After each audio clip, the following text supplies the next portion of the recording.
Today, how to fix housing.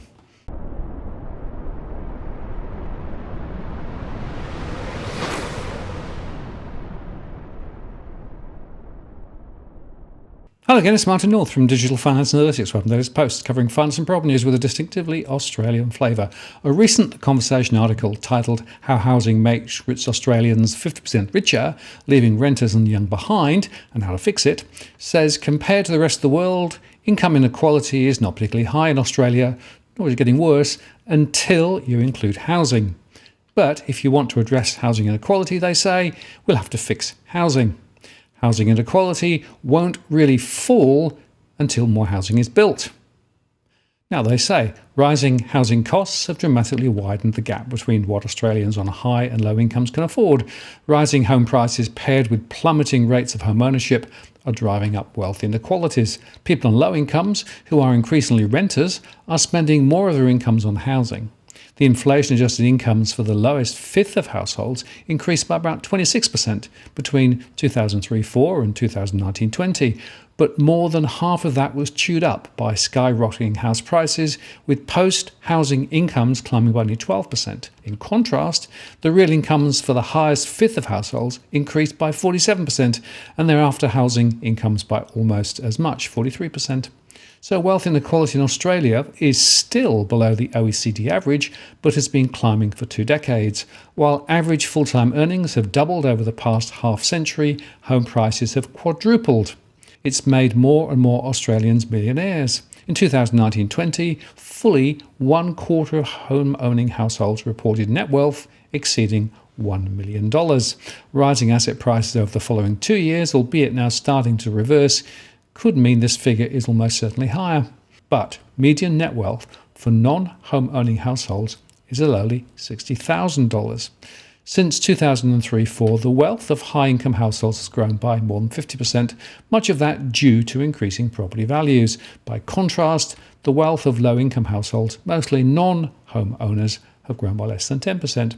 Rents used to make up about 2% of national income in Australia, but now they're almost 10%. This explains more than 1/4 of the rise in the capital share of income in Australia since 1960. As housing has become more expensive, it's the wealthier Australians who own more housing who have benefited most. Economists Josh Ryan Collins and Cameron Murray estimate that up until June 2019, in more than half of the previous 30 quarters, the median Sydney home earned more than the median full-time worker. In other words, a relatively low-risk, low-effort investment provided greater returns than a year of hard work. The growing divide between the housing haves and the housing have-nots is being entrenched as wealth is passed on to the next generation. And the swelling of national household wealth to a total of $14.9 trillion, increasingly in the hands of the baby boomers and older generations, means there is an awful big pot of wealth to be passed on. Big inheritances boost the jackpot from the birth lottery, the jackpot that underlies the Jane Austen novels set in the early 19th century. It was a world in which none of the rich got rich by working. Among the Australians who received an inheritance over the past decade, the wealthiest fifth received on average 3 times as much as the poorest fifth. And inheritances are increasingly coming later in life. As the miracles of modern medicine have extended life expectancy, the most common age in which to receive an inheritance has been late 50s, early 60s, much later than when money is needed to ease the midlife squeeze of housing and children. Large intergenerational wealth transfers can change the shape of society. They mean that a person's economic position relates more to who their parents are than to their own talent or hard work. To unwind inequality, we need to make housing less expensive.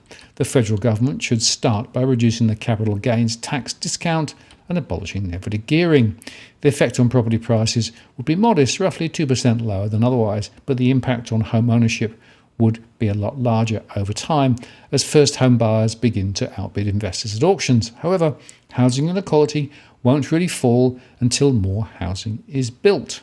Australia hasn't built enough housing for its growing population because the construction of new homes has been all too often constrained by planning rules. Planning is a state responsibility, and easing planning restrictions is hard for state governments because many residents don't want more homes near theirs. That's why the federal government should make it worth the state's while via the new housing accord that sets targets for new construction and pays the states for each home built above a baseline. Grattan Institute calculations suggest that if an extra 50,000 homes were built each year for the next 10 years, national home prices and rents would be 10 to 20% lower than otherwise. Auckland's large-scale rezoning in 2016 saw an extra 5% of the housing stock built in 5 years. We could do something like that here, they said. But, and here is where I part company with the article, no mention is made of the most significant price lever, interest rates and borrowing power. This is quite typical, as many analysts miss the finance angle on property affordability. The truth is that the major reason why prices accelerated over the last 20 years relative to income is the lower trend in interest rates and more generous lending conditions as property became a financial asset. So to address affordability, we have to put credit back in its box, which means restricting mortgage multiples and rationing credit. Weird though it might seem, this is actually the most powerful lever to address affordability. But as it runs across the market power of the banks, it would curtail the activity in the construction sector and make it harder to get a home. It's unlikely to happen. The bottom line is wealth growth is a function of credit growth through property. The problem is such wealth is largely illusory and is subject to the vagaries of interest rates and monetary policy, which again is weird given that APRA and RBA both think that they have no responsibility for home prices. But then this is yet another lie. I'm Martin North from Digital Finance Analytics. Many thanks for watching, and I'll see you again next time.